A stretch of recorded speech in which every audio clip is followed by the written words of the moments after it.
It's the After Show with TelecomTV's Guy Daniels and Ray Maistre.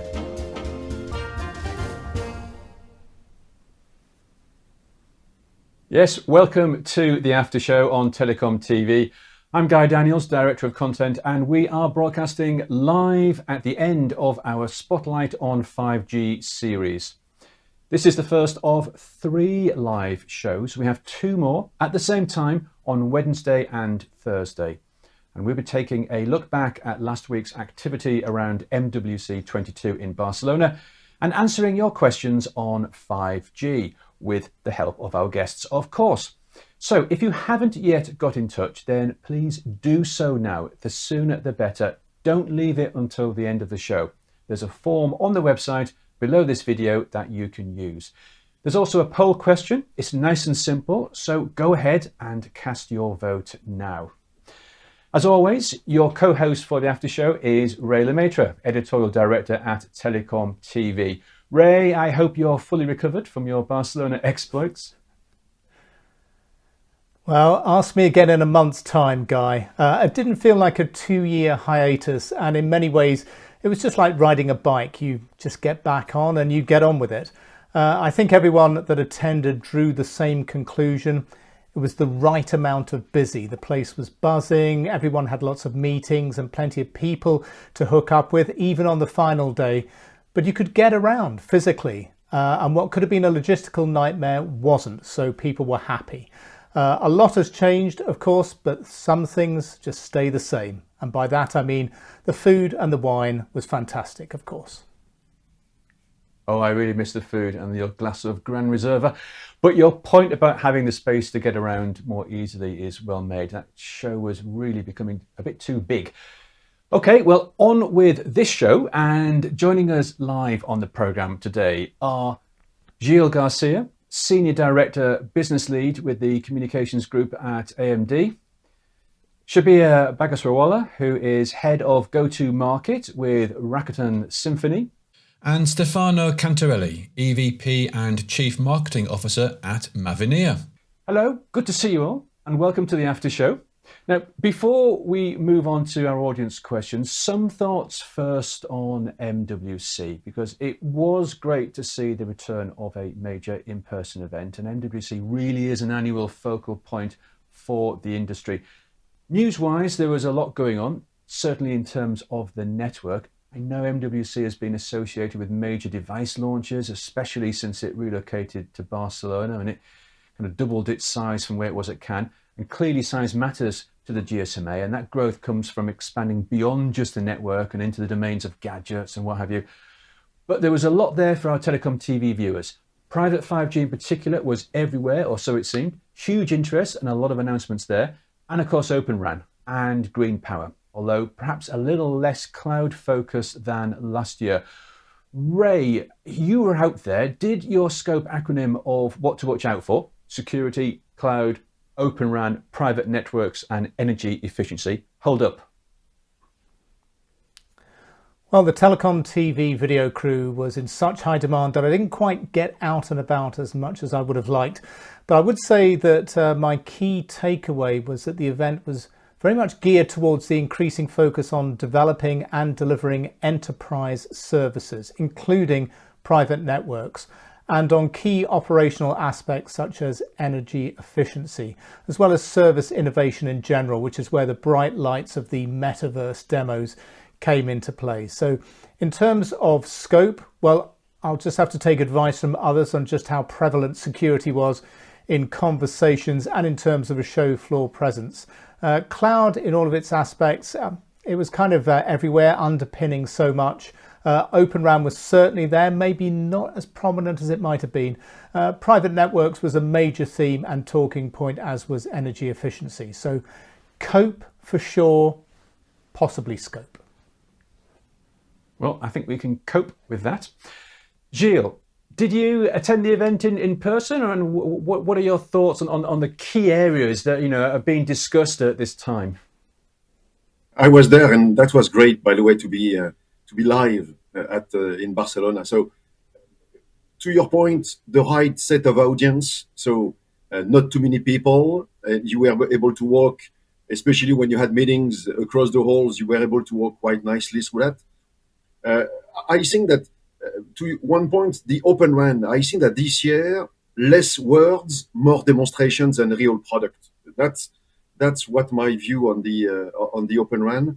But definitely private networks. Security, I think, was a big buzz in the past 2 years.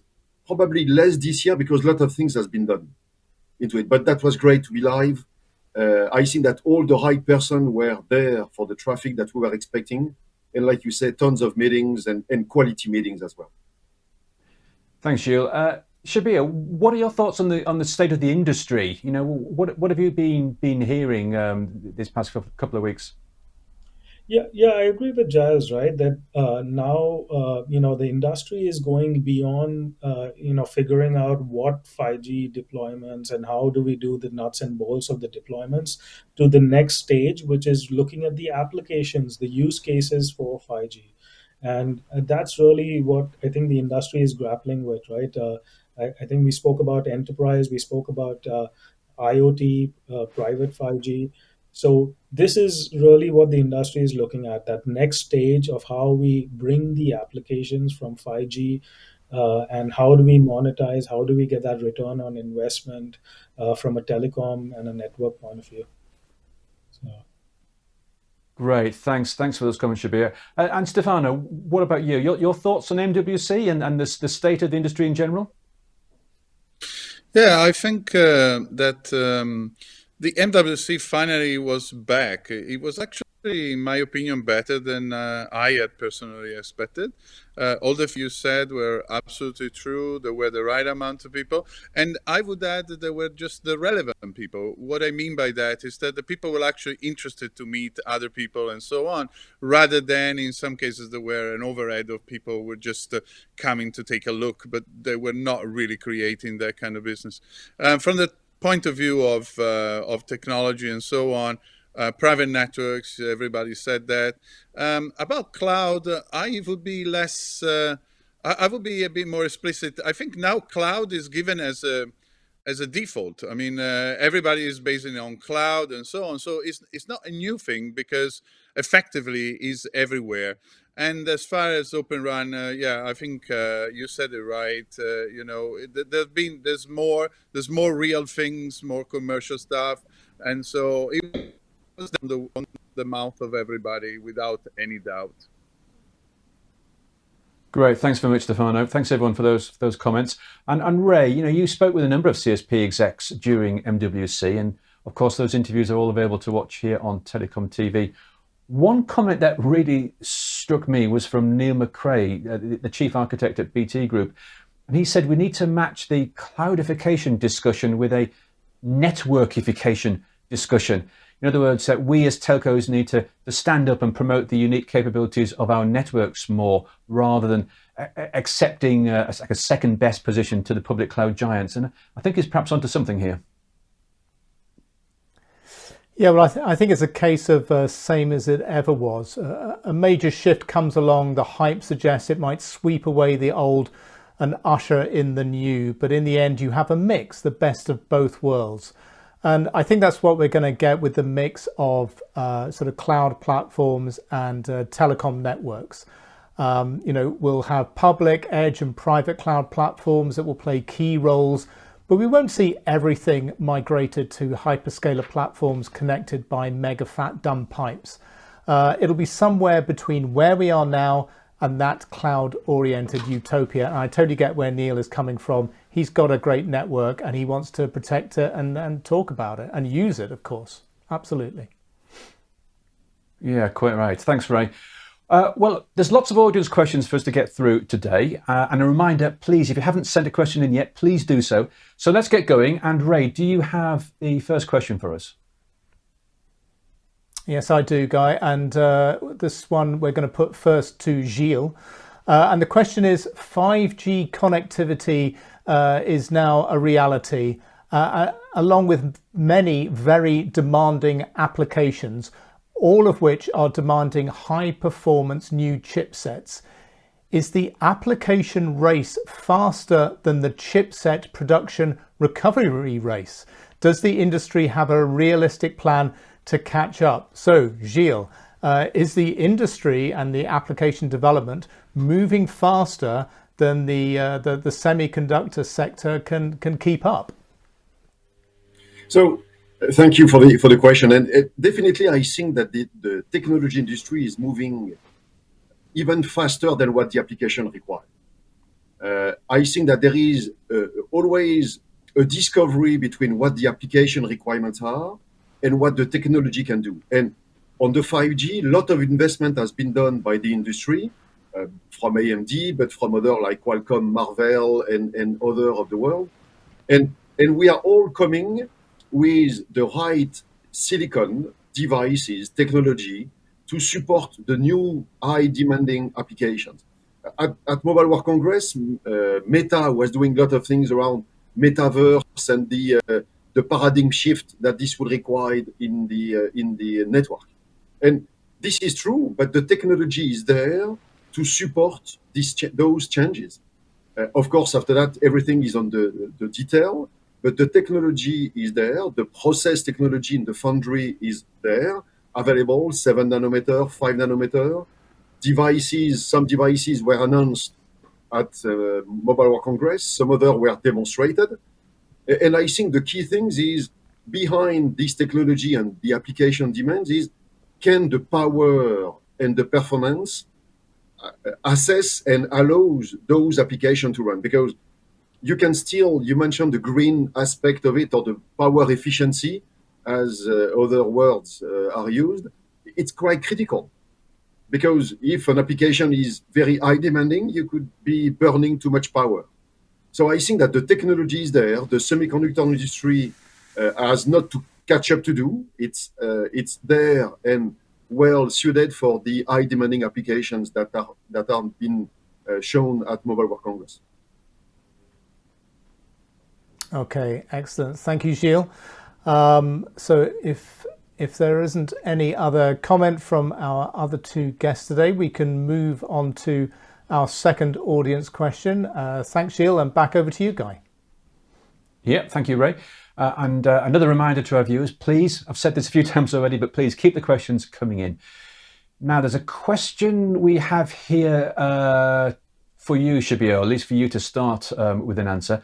The question is, what are the AI and automation requirements predicted in 5G, especially in OpenRAN scenarios? Yeah, thanks, Guy. So in terms of AI and automation, we did see in MWC that there is a sort of a buzz, right, in terms of how they would leverage AI and automation in terms of the use cases. But specifically for OpenRAN, I see an opportunity out here. We have two vendors, right? And that's the concept of a disaggregated RAN, where two vendors will come together with open interfaces. And as part of that coming together, there will be integration challenges, but more importantly, there will be open interfaces, open APIs that can be leveraged for automation. And this is where I see that opportunity lie, that we're looking at the concept of automation in all aspects of those different modules coming together. And then once we surpass those challenges, when the first challenge of integrating the first time, we have this ability to create blueprints that can be leveraged in terms of automation, where we can reproduce, we can send that automation to deploy, to commission, and to run products in a faster, more optimized way. And from an operator perspective, there's an opportunity for automation because of those interfaces. For the first time in the industry, right, an operator doesn't have to really depend on the vendor to create automation and get this into their network. We're seeing this with a lot of operators where they're building in-house teams focused on software and focused on AI and automation, working with the different interfaces that are available from a 5G perspective. Thanks, Shabir. Yes, as you say, there's a whole new approach available for operators now. I will come to Stefano in a moment, but Gilles, I'll come to you first for comments on this question. Yeah, to just dig a little bit deeper on these. We have seen, and you have probably heard a lot of things at Mobile World Congress around the real-time and the RIC. And I think that AI is definitely an aspect that can help on the real-time handling of all the data that the operators are receiving from the radios, from the 5G core, and that the RIC is receiving. And I think that the next evolution and the next innovations for the Open RAN will be around AI or using AI for the RIC in order to optimize the use of all those telemetry data in order to look back and to close the loop with the radio and with the DUCU in order to have really an optimized and evolving systems managing the telemetry with the AI application.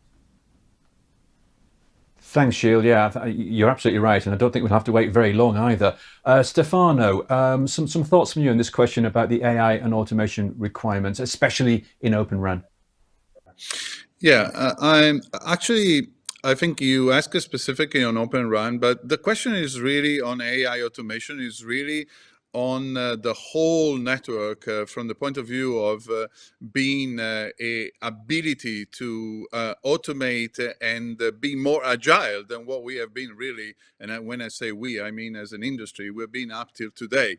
I do believe that virtualization remains a key component, and unfortunately, we still see some virtualized network that, let me call it virtualized, but they're actually just moving on COTS, but they're not really ready to be automated. And that's where my worry that, when you talked before about the telecom networks, I think the CSP needs to move faster in that space, because the overall trend in the virtualization and the move towards a virtualized network is really the ultimate goal is automation.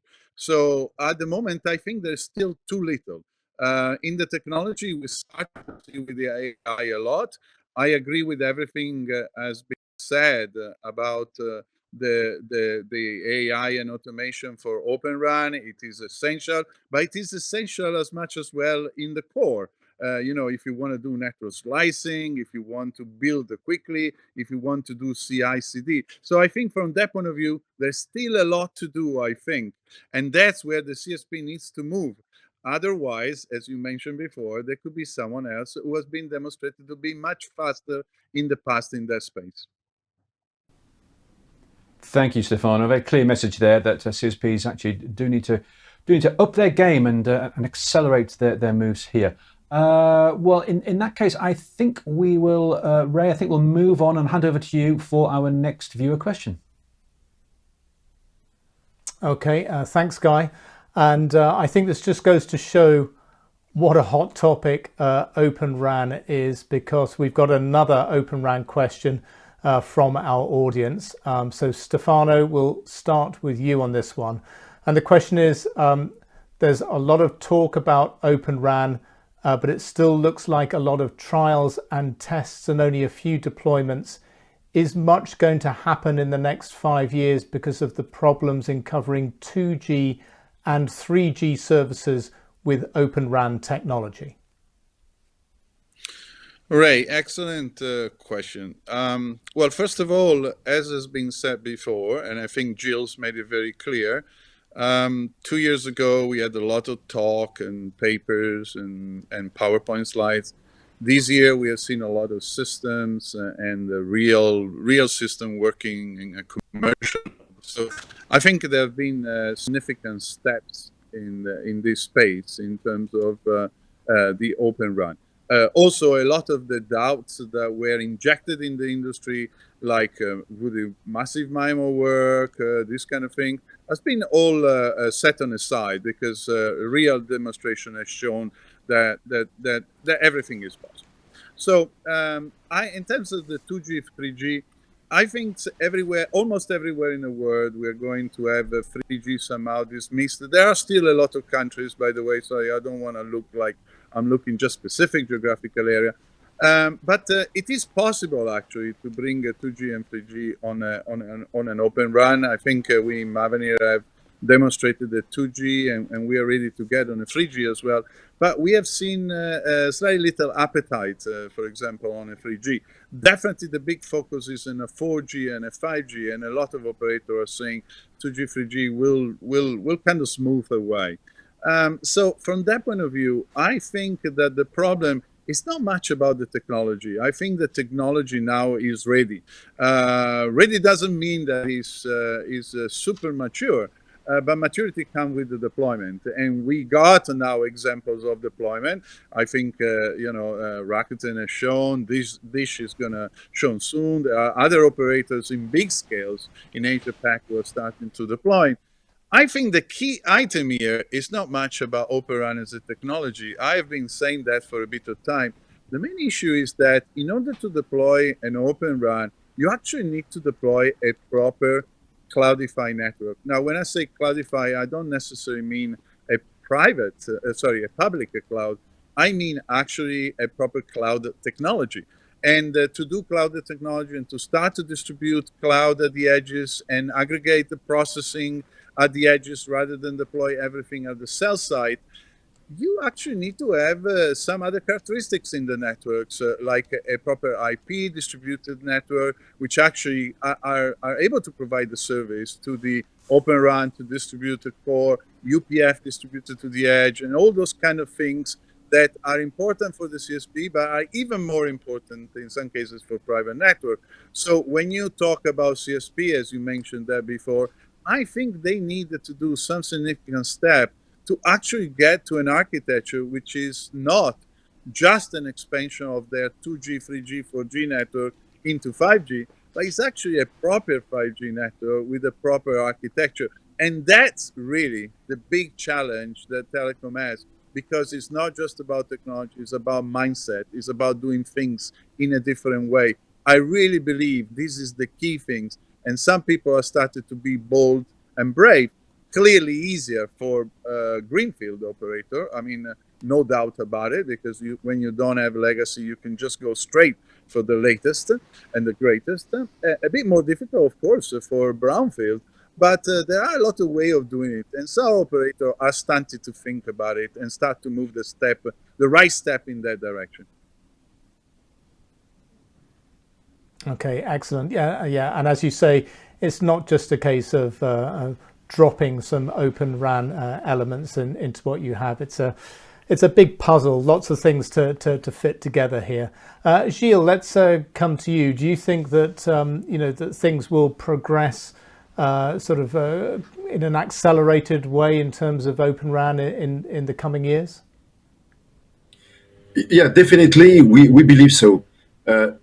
Back to the question on the 2G, 3G, operators definitely on their early deployments will probably focus more on 4G, 5G. But to have a broader OpenRAN deployment, this is true that 2G, 3G will have to be taken into account. Okay, excellent. Thanks, Gilles. And Shabir, let's come to you. Are we going to see more real-world deployments, in the next couple of years, rather than just a number of tests and trials? Yeah, I think, Ray, what's happening today in the industry is that, everyone has seen the Japan deployment. We have 200,000 cells spanning 4G and 5G, massive MIMO, small cells, macro cells, all of that, right? So I think now the industry knows that this works. There is no real discussion in terms of whether you take a baseband and a radio and is it interoperable. I think what a lot of the telecom operators today are doing is they're focusing on how to, essentially bring it into an operational level into their networks. And this is really where Rakuten is helping a lot of the operators.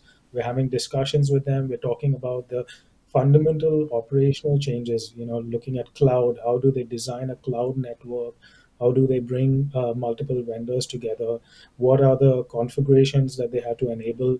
What are the automation hooks that they need to support? And this is where we are in terms of Rakuten and what we're doing with operators. We're looking at how to make this a realization in terms of an operational aspect. Okay, great. Thanks, Shabir. And Stefano, you wanted to come back with an extra comment here?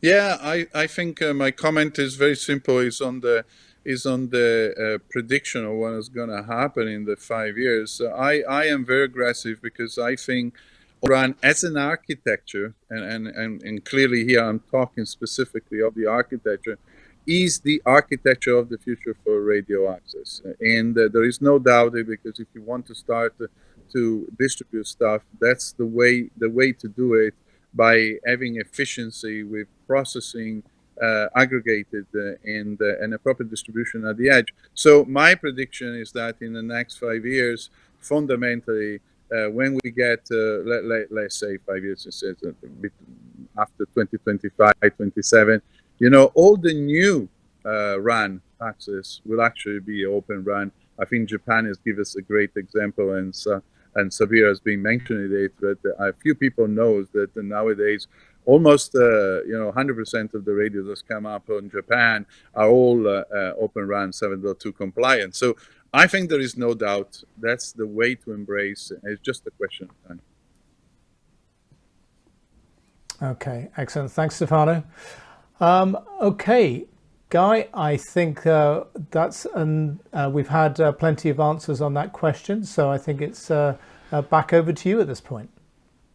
Yeah, thanks, Ray. And apologies, we briefly lost Gilles, but we are endeavouring to reconnect to Gilles and bring him back into the show as fast as we possibly can. But whilst we do that, it is now time to check in on our audience poll for this year's Spotlight on 5G series. We have one deceptively simple question with 5 multiple choice answers, and I'm afraid you can only pick one, which does make it rather difficult. And the question we are asking this week is, which of the following will have the most positive impact on 5G service capabilities and ROI potential for operators? And you can see the current real-time split of votes right here. And look at that, better utilization of AI and automation, which is just what we've been talking about. That's currently heading the field, although quite honestly, it's not that far ahead. It's possibly with the exception of millimeter wave capabilities, the rest are closing in.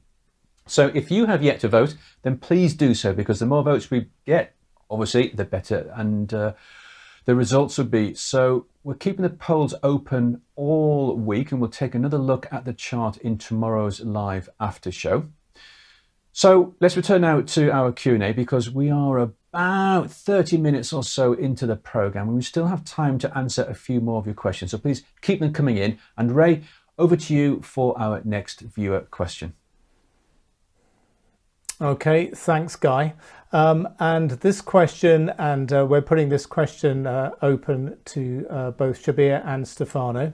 And the question is, what challenges do you expect CSPs and vendor partners to face as they consider disaggregation at the application layer, especially with the focus on transforming applications to cloud native applications?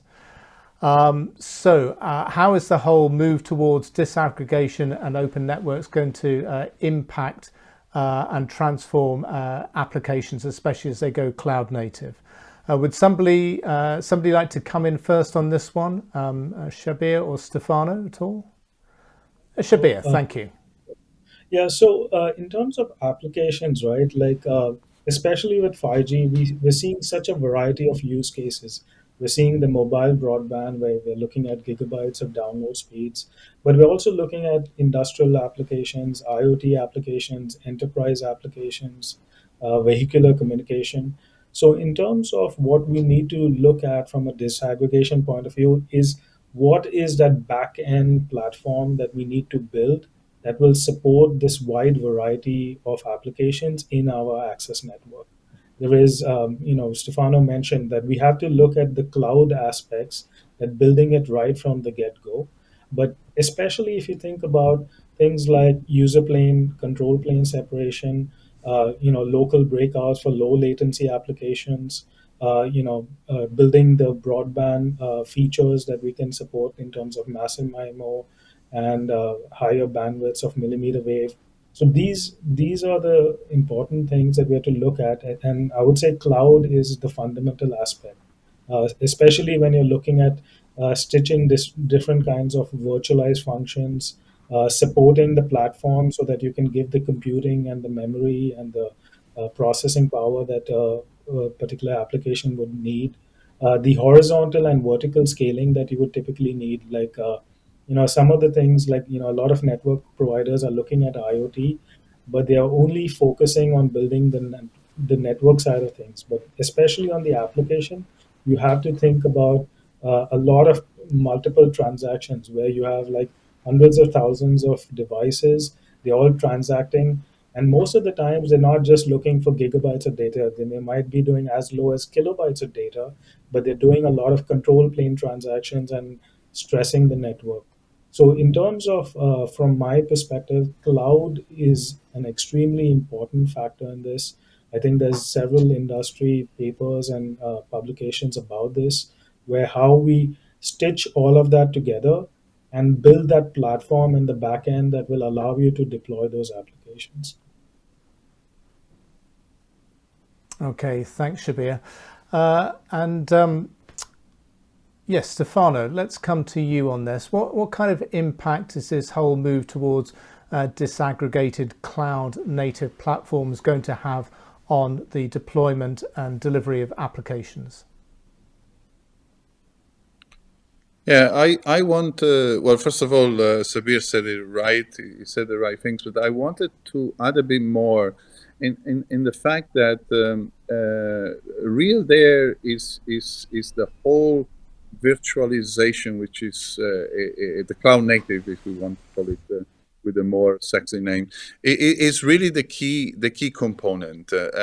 I want to stress the fact that cloud doesn't necessarily mean public cloud. It can be private cloud, but the actual technology needs to be there, because applications will start to flourish and being able to provide new things only if we are able to scale up and down, in and out in the right way, because it's been proven that in an environment where applications start to take an important role, and it's not just a few applications, but the applications start to grow in number, you need to be able to react to the application are able to generate. So virtualization is cloud native is fundamental. Open comes by itself. I want to speak clear.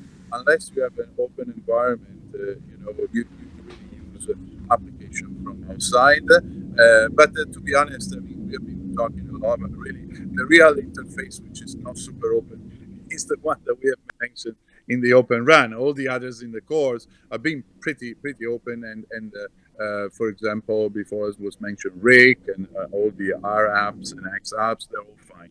I think that enterprise and private network will play a significant role, because there will be more interest in distribute application closer to the user. Maybe that kind of edge deployment, which we have been all talking about, is actually the possibility to start populate data center with some additional application, which are not necessarily just operator application, but could be simply user enterprises application, and there where we could actually. So I think the innovation will come from there, of how easy it will be to distribute this application across the network in edge site, and to do this we need to have the cloud native and the openness. Yes, no, absolutely. I think there's quite a few people in the industry who believe this as well, that a lot of the early innovation is going to come for OpenRAN based private networks, where there's maybe a few more developers already there and understanding and looking at specific enterprise applications to run on those networks. Now we'll probably move on to the next question. So Guy, back over to you. Yep, thank you very much, Ray. We've got a question in, well, Shabir, this one's for you. It's a very specific question, though, and it's following on from our interview with Rakuten Symphony's CEO, Tariq Amin, which we ran last week. And the question is, will Rakuten Symphony also look into integrating edge IoT solutions? as I mentioned to my response in the previous question, there are multiple aspects to IoT. The first aspect, obviously, which is what most CSPs are looking at, is developing the network and the device interaction needed to support IoT. So that's looking at some of the 3GPP features like IoT, Cat M1, Cat NB1, in terms of just supporting that from a telecom point of view. The second aspect, as I mentioned, is the cloud elements to it, where you have to build the platform that will support this kind of scaling that you will need for IoT. So you're looking at things like control plane, user plane separation. You're looking at integrating, the horizontal scaling and the vertical scaling that you will need to support tens or thousands of devices on a particular cell site. And then finally, the back-end application platform, right? You need, and this is something that a lot of telecom providers miss. They don't look at what they need to do for supporting and hosting those applications. And this is extremely important that they don't let that script go away from them, right? In terms of, we've seen something similar happen in the OTT messenger type of applications. So in terms of Rakuten, we are looking at all three aspects, right? From a radio access point of view, we are supporting the 3GPP features needed for IoT. We have always been about cloud first and building that end-to-end cloud paradigm where you support every aspect on the network on a cloud platform, running all the way from the radio access to the core to the OSS and all the applications. And then finally, we did announce as part of MWC this application on platform called SimWorld, which will allow telecom providers to not only host your typical telecom workloads, but also other vendors that you may need to bring into your network and manage that application platform as well. So from the point of view of IoT, we're looking at all those three aspects. Okay, Shabir, thank you very much indeed for your answer to that one. We're having one of those days with bandwidth, I think, with remote connectivity. But Ray, let me hand it back over to you, see if we've got any latest questions from our audience. Well, we absolutely do, Guy. We've got one just in here in the past few minutes, and it's an interesting one, and it does touch on a topic that was raised in a few evening conversations during Mobile World Congress, once a few glasses of wine had been taken. And the question is, there appears to be some confusion reigning amongst the network equipment providers about the definition of OpenRAN and what OpenRAN is. Does the panel perceive that there is any confusion about OpenRAN, or is this just being used as a delaying tactic? So this is a topic that does crop up from time to time. So I'm sure we'll have some thoughts on this from our two panelists here today. So who would like to jump in first and comment about, I guess maybe, Stefano, will come to you first. I guess this is really a question about the industry politics around OpenRAN and its growing popularity. So Stefano, we'll come to you first. Yeah, I will keep it very simple. I don't think there is confusion on OpenRAN. I think there are some people who are trying to use. I think many people may have seen some statement that me and some of my colleagues have done.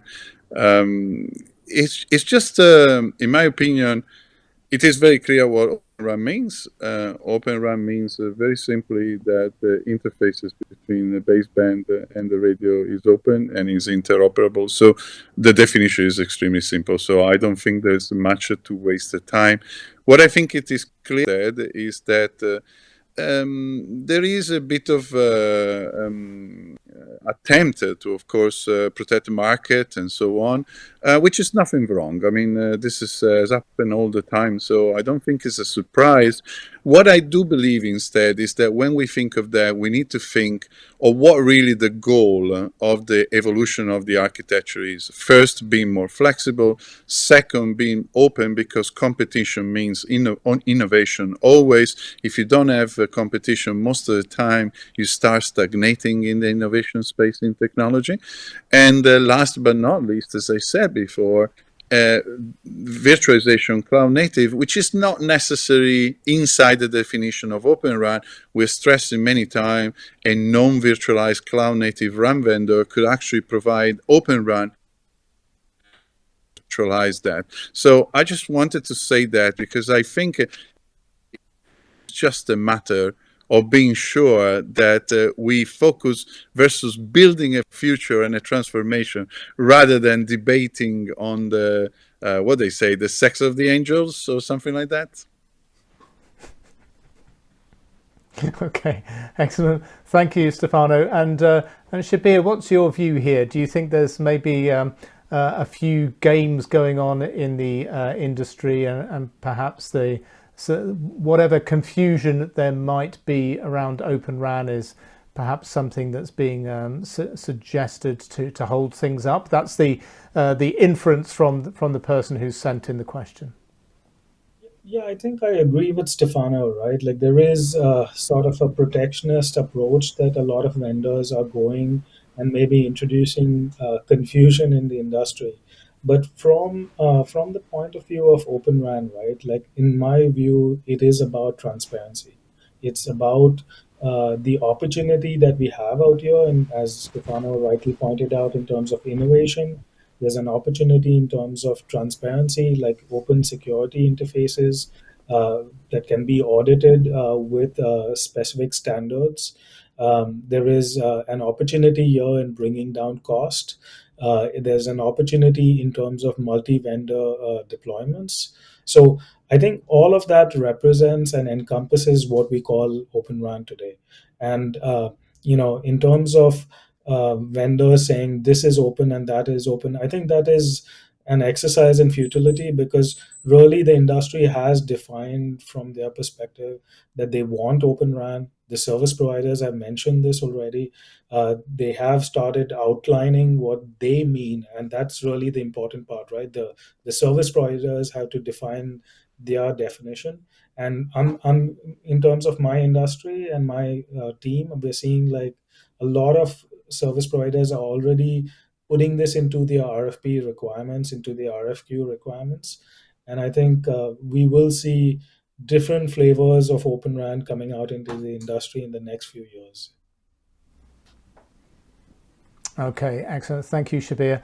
And Gilles, welcome back. I just want to check and make sure that in case you didn't hear the original question, it came in only a few minutes ago. And the question really is around whether there is any real confusion in the industry around what OpenRAN is, or whether this is maybe some artificial confusion in an effort to maybe hold up development. So do you have a view on this? I mean, do you think that, has the OpenRAN train left the station and it's too late to get it back?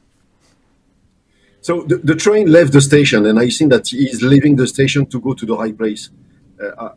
I completely agree with Stefano. I believe that there is the confusion is created. It's not confused because the standards are not well defined.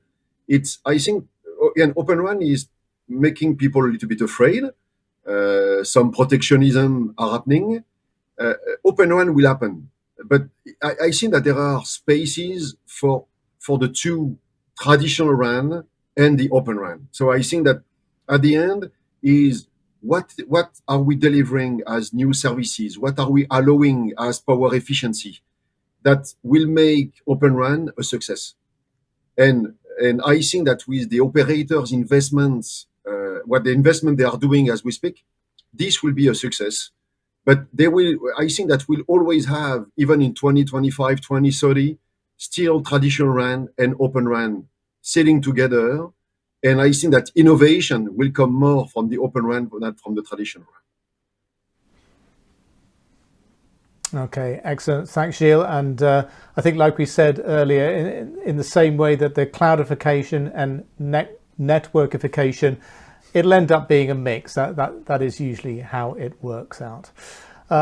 Okay, thank you very much. Guy, at this point, I'm going to hand back to you. Yeah, thanks, Ray, because we are indeed out of time. Unfortunately, we were just getting to full steam as well. That train pulling out the station was going full steam.